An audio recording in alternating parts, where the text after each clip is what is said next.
The internet loves a good Karen story, entitled "Customers Melting Down Over Minor Inconveniences." But what happens when that same entitlement leaves the comment section and turns deadly?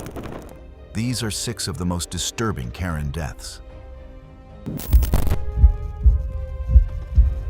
It was December 5th, 2018, deep in the quiet outskirts of Monroe County, Michigan, where the winter air pressed cold and heavy against the trees. At the end of a long, rutted gravel road sat 2 properties divided by a sagging fence. One belonging to a retired veteran seeking isolation, the other to a woman who had never learned to leave people alone. Deborah Miller, 51, had moved to the countryside 2 years earlier after selling her condo in the city. She told people she wanted peace and space, but in practice, she brought conflict wherever she went. In Monroe County, she clashed immediately with her nearest neighbor, a reclusive Vietnam veteran named Walter Briggs. She accused him of running machinery too late at night and once reported him to the county over an imagined zoning violation. Locals joked that Deborah treated rural living like a homeowners association board meeting. Her new lifestyle came with none of the structure she'd had in the city.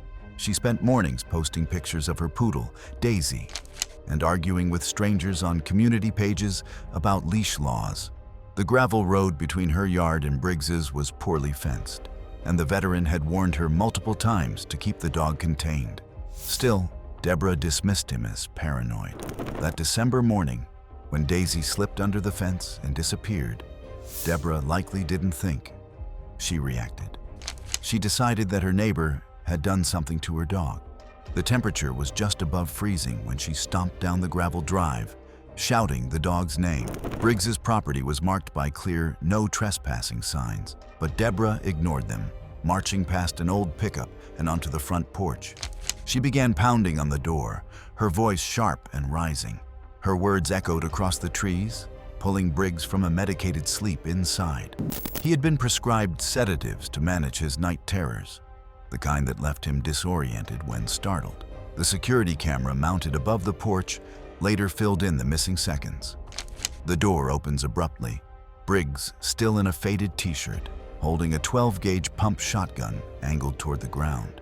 Deborah steps closer instead of retreating, pointing at him and shouting. She gestures wildly, stepping into his personal space. When Briggs raises the weapon slightly in warning, Deborah lunges forward, both hands out, either to shove it aside or grab it. The camera shows a scuffle, a blur of motion, a hand on the barrel, then a single blast. Deborah collapses instantly, the recoil throwing Briggs backward into the doorway. Briggs kneels beside her, shaking, trying to compress the wound as blood darkens the wood beneath them. Neighbors reported hearing his panicked calls for help. Deputies arrived within 15 minutes to find Briggs unarmed, sitting motionless beside her body. She had been struck in the upper chest. The wound was unsurvivable. The poodle was later found unharmed, wandering the tree line behind both properties. Investigators confirmed Briggs's weapon was legally owned and that Deborah had crossed onto his porch without consent. Witness statements and prior police reports documented her repeated harassment of Briggs over minor grievances. The sheriff's department ruled the incident self-defense, citing the circumstances and Deborah's aggressive behavior. In the weeks that followed, local residents placed new "no trespassing" signs at the end of their drives. The case was quietly closed, but news circulated as an example of how arrogance can turn fatal when mixed with fear and isolation. It was May 20th, 2017, a bright Saturday morning in San Marino, California, the kind of day that drew tourists and socialites alike to the manicured calm of the Huntington Library and Botanical Gardens. The museum staff had prepared for a full weekend of guided tours. No one expected that by noon, the Serenity would be replaced by sirens and a body bag. Patricia Lowell, 48, was the kind of person who turned every shared space into a stage. A well-dressed Pasadena socialite and habitual committee volunteer, she prided herself on bringing energy to events others called refined. She had married into money early, filling her empty hours with charity galas, interior design workshops, and a small lifestyle account that rarely reached beyond her social circle. On the morning of the 20th, she joined a friend for a docent-led tour at the Huntington's European Sculpture Gallery, a serene space lined with marbles and plaster casts on wooden plinths. The docent, a retired art historian, opened with a standard warning. The statues were old, delicate, and in some cases, reconstructed over fragile supports. Patricia rolled her eyes audibly. She whispered to her friend that if something was that breakable, it shouldn't be on display. When the group reached Diana the Huntress, a 19th century plaster reproduction of an 18th century French marble, Patricia saw her chance for attention. The docent gently reminded everyone not to cross the velvet barrier. Patricia ignored her, stepping over it with practiced entitlement. Security footage later showed her brushing off a warning hand from her friend. She leaned back against the figure, laughing, arm extended for a selfie. The plinth beneath the statue gave a quiet creak. A few visitors gasped. Patricia turned her head and, smirking, tapped the statue's hip as if to prove her point. The structure failed in seconds. The plinth tilted forward, and the top-heavy sculpture lurched. The reproduction, weighing roughly 300 to 400 pounds, slid off its base, its outstretched arm striking her shoulder before the torso slammed into her chest. The marble floor amplified the impact, a hollow, irreversible sound. Patricia went down instantly, pinned beneath the shattered remains. Dust clouded the air, and tourists screamed. One man tried to lift the figure, but the broken mass was too heavy. Staff initiated an emergency closure procedure while calling 911. Paramedics and firefighters from the San Marino Fire Department arrived within 7 minutes. But the injury was unsurvivable. The autopsy cited massive blunt force trauma and internal hemorrhage. Museum staff closed the gallery for weeks, and the damaged sculpture was moved into storage, its fragments too ruined to restore. The Huntington issued a brief statement acknowledging the tragedy and reinforcing its safety protocols. Her family's reaction was muted and divided. Her husband, a local businessman, refused media contact, leaving flowers at the museum gate in private. Her adult children reportedly argued about whether to mention the circumstances publicly. The eventual obituary cited a sudden accident without details. It was July 4th, 2015, on Coronado Beach in San Diego, California. Families crowded the shoreline for fireworks and barbecues. To most, it was a holiday afternoon, sun, noise, and celebration. But for Darla Hennepin, it was another day to assert control. Darla, 45, had lived in Coronado her entire life, divorced, childless, and financially comfortable from her late parents' estate. She filled her days with neighborhood watch meetings and complaint calls to the city. Locals described her as high-strung and combative, particularly when she deemed her peace was disturbed. She had fought every noise permit, every parking expansion, every drone license she could file against. Her habits were predictable. Each morning she staked out the same square of sand, bordered by windbreakers and coolers that formed a defensive perimeter. She owned a folding cart labeled "Private Property" in marker. The aluminum pole she used to mount her beach shade, a 10-foot telescoping rod, technically meant for flags or boat masts, was polished from constant handling. Darla liked tools that looked official, things that signaled authority. That illusion of control would fail her the instant she turned that pole from decoration into weaponry. That afternoon, the winds intensified.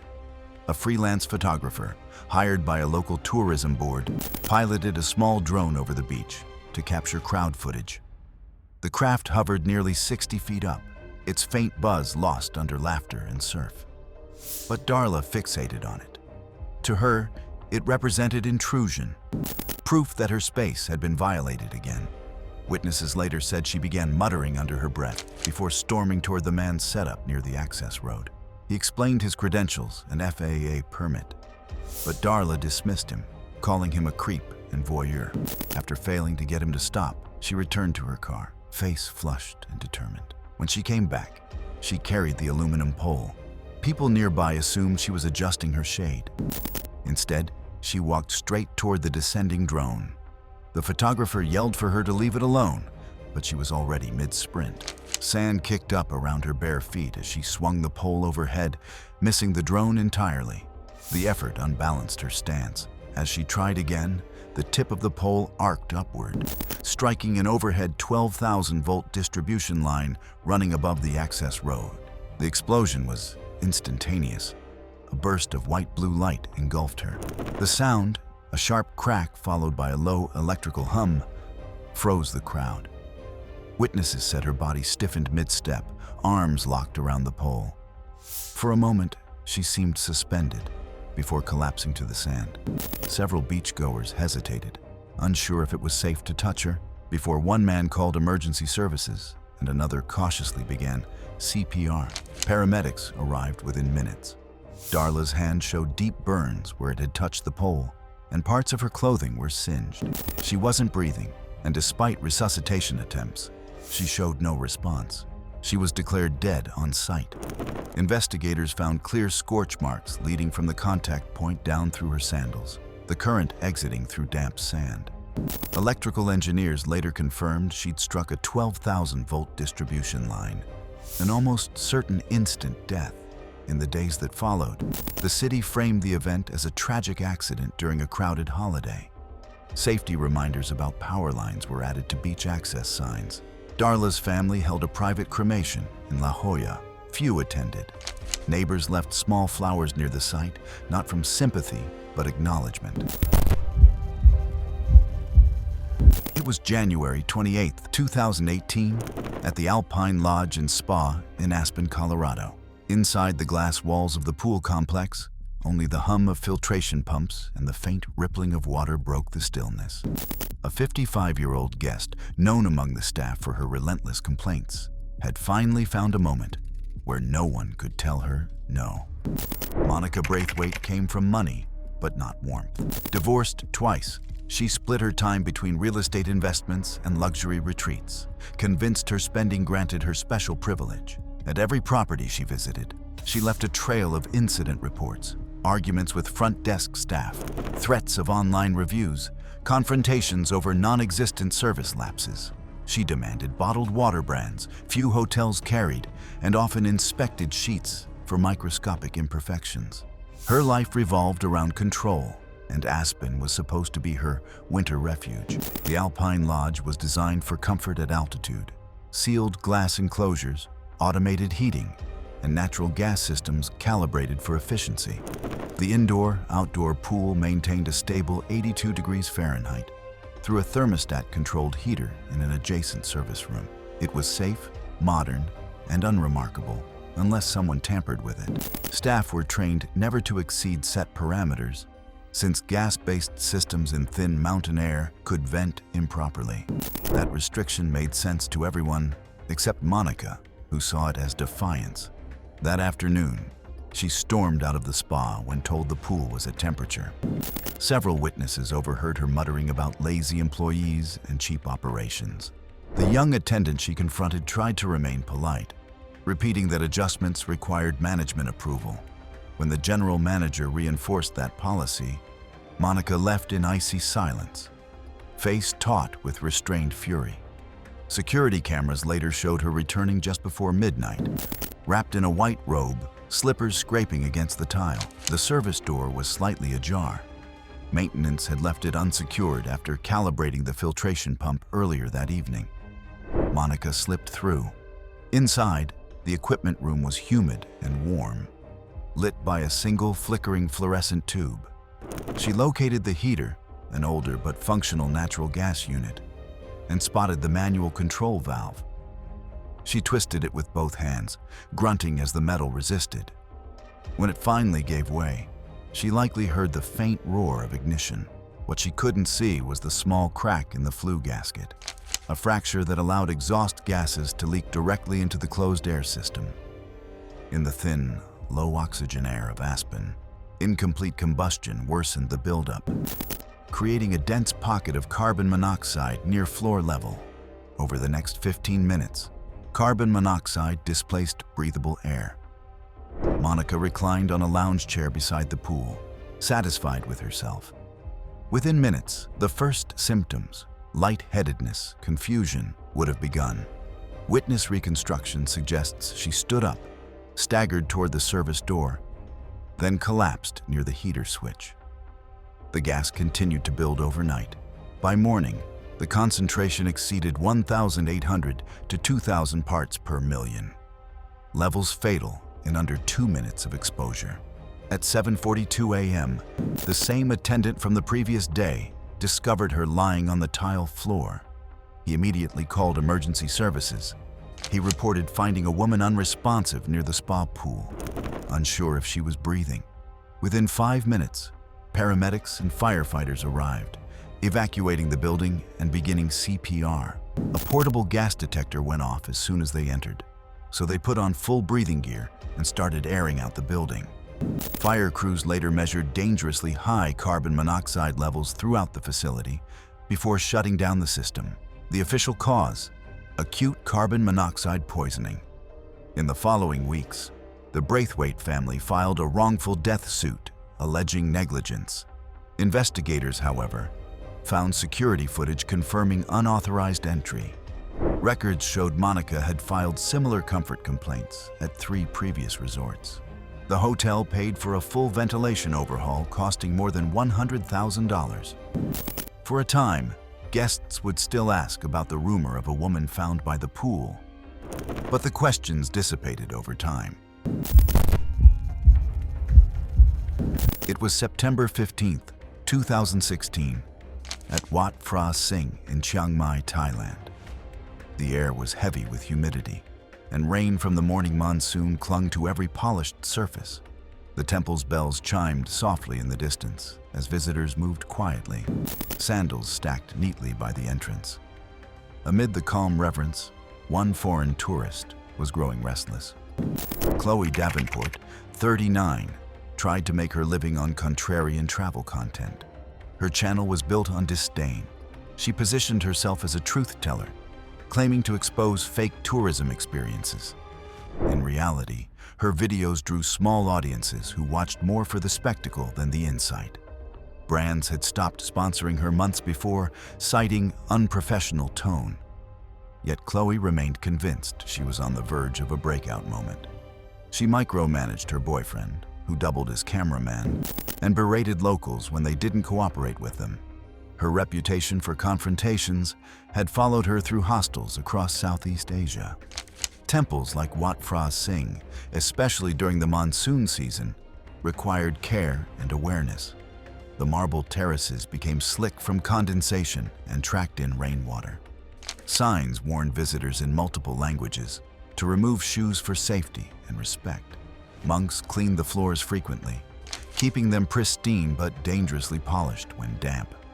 Tour guides routinely reminded tourists to walk slowly, especially near the upper terrace steps. To most visitors, the rules were simple: tradition and caution intertwined. But to Chloe, they were just another obstacle to her content. That afternoon, she arrived under gray skies, complaining about the dreary light and the smell of incense. The temple's courtyard glistened under scattered droplets, and her boyfriend reminded her about the posted warnings. Chloe dismissed him, filming herself mocking the signs before a robed monk approached. Witnesses later recalled her loud, cutting tone as she argued that removing shoes was unsanitary. The monk remained calm, pointing again toward the rack by the gate. Finally, Chloe yanked off her sandals in exaggerated frustration. She stepped onto the terrace, phone angled upward, her bare soles slapping quickly against the wet marble as she moved without caution. Other tourists treaded carefully, some stopping to watch her perform. She moved fast, impatient, pacing backward for a wider shot and grumbling about stupid rules. Her boyfriend raised his arm in warning as she shifted weight onto her left foot. The instant it slipped, her balance broke completely. Her legs shot forward and her upper body snapped backward, striking the floor with audible force. The impact fractured the back of her skull and caused an immediate loss of consciousness. Momentum carried her toward the nearby staircase, where her head struck the first stone step before her body tumbled down several more. By the time she stopped at the bottom, her phone had skidded several feet away. Tourists rushed over, A monk knelt beside her, checking for breathing and pulse but not attempting to move her, while others shouted for help in Thai. Temple staff activated the local emergency line, and an ambulance arrived within minutes. Paramedics began CPR, but quickly determined that her injuries were incompatible with survival. A basilar skull fracture with cervical trauma, consistent with a high-energy fall onto stone. She was pronounced dead at the scene. The Thai authorities reviewed the footage and ruled the death accidental, citing unsafe conduct in a restricted area. The temple closed the terrace for 2 days to perform a cleansing ceremony and placed additional safety mats and signage afterward. Chloe's family released no public statement. Her online accounts were taken down upon their request. Among the travel community in Chiang Mai, her name became shorthand for what happens when arrogance meets gravity. It was November 3rd, 2017, at Chicago O'Hare International Airport. Gate B-42. The storm outside was relentless. Inside, hundreds of grounded passengers sat in tense silence, faces lit by phones and flight boards that never changed. The atmosphere was heavy but resigned, except for one woman whose rising voice cut through the hum of exhaustion. Linda Ferguson, 50, was a senior operations manager for a mid-tier logistics firm based in Naperville. Her professional life was defined by control. She thrived on being the loudest presence in any room. Subordinates described her as demanding to the point of cruelty, and she carried that same energy everywhere. Restaurants, stores, and especially airports. She prided herself on her efficiency, but mistook impatience for competence. Her management style rewarded confrontation, and years of getting her way had eroded any filter between impulse and action. Travel had always been a stage for her worst behavior. O'Hare, with its chaos and delays, was the perfect storm for her temperament. She insisted on flying business class for domestic trips, considering it a sign of professional success. Her company covered the costs reluctantly, preferring to avoid the inevitable tantrums that came with denying her requests. On this particular trip, she was returning from a quarterly review meeting in Boston, already seething over the client's unrealistic expectations, when weather delays hit Chicago, grounding every outbound flight. She saw it not as an act of nature, but as a personal insult. By early evening, Gate B-42 had become a pressure cooker. The storm showed no sign of easing, and the gate agent, a young employee named Ben Alvarez, was fielding a line of frustrated passengers alone. When Linda reached the front, she demanded immediate rebooking, a hotel voucher, and an upgrade. Ben explained that due to the widespread cancellations, all accommodations were being processed by the system queue. Witnesses said her voice escalated with every word. She accused the airline of targeting her, then leaned over the counter, her face inches from Ben's, as the waiting area fell silent. Security footage later reconstructed what followed. When Ben attempted to type on his terminal, Linda snapped that he was making it harder than it needed to be. She came around the counter despite multiple warnings. In her frustration, she decided to prove how simple the task was. She grabbed the edge of a freestanding check-in kiosk, one of the older, portable units weighing nearly 300 pounds. It contained a built-in scale, computer, and bolted monitor, mounted on a metal bracket. The unit wasn't designed to be moved manually, but maintenance staff had recently unlocked its casters for cleaning earlier that evening. As she shoved it, the top-heavy frame shifted forward instantly. Security footage later confirmed she had bypassed the counter rope barrier and initiated contact with the machine before it toppled. The kiosk teetered for half a second before tipping completely. Several witnesses gasped as the monitor edge caught her across the temple, spinning her sideways. The full mass of the kiosk followed, crashing down with her beneath it. The monitor bracket and base struck her chest and skull simultaneously, producing a sharp, hollow crack that echoed through the terminal. Passengers froze in shock before screams erupted. Ben lunged forward, but the damage was immediate and catastrophic. Massive cranial trauma. No pulse. Paramedics responding to a call from the personnel arrived within minutes, finding her pinned under the twisted machine, lifeless. The medical examiner later confirmed the cause of death as blunt force trauma to the head and thorax. The force of the impact was equivalent to being struck by a small motorcycle.